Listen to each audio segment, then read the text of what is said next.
hayi sokuqalile khathesi uhulumende ubesabala abantu ecele ukuthi sithumele inamba zabantu abakhona ukuthi endaweni enje kulabantu abangaka kumele bahlatshwe amajekiseni. Yikho lezi namba zihambile Harare. Uhulumende uyabala abantu ekwazi ukuthi empilo kulabantu abangaka, e-UBH kulabantu abangaka, e-St. Luke's kulabantu abangaka. Yikho sokuyenzakala. Kodwa njengoba likwazi ukuthi eZimbabwe vele amajekiseni ahlatshwa nsuku zonke, abantwana behlatshwa amajekiseni. Yikho lokho okuhlaba amajekiseni, immunization le angiyiboni into ezahlupha. Into embona sizahlatshwa sibili masinya masinya.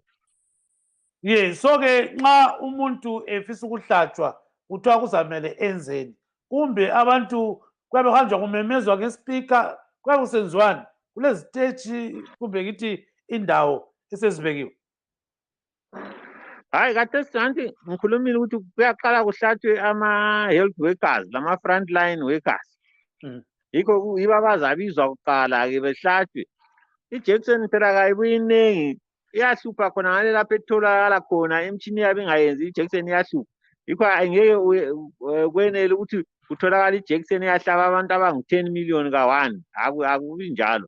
Kuyaqala kuhlatshwe odokotela bonanga labomongikazi lamapholisa labanye abantu abaku-frontline. Kusuka lapho sokumemezelwa njalo ukuthi hayi abalandelayo ngokhulu labogogo buyanini. Kungaphela okhulu labogogo sokuhanjwa-ke ebantwini abagula itshukela, abagula i-blood pressure, kwenziwe njalo. Bengaqeda laba abantu sokusehla lokho kusenziwa njalo.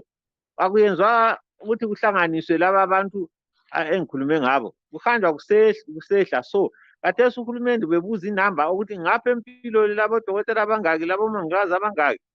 Lokho ekwazi ukuthi engaqeda laba abantu sezayehla futhi aye phansi, esesiya kubogogo labokhulu. Eqeda lapho sesiya ngaphi? Ebantwini abagulayo le imkhuhlane engiyikhulumileyo.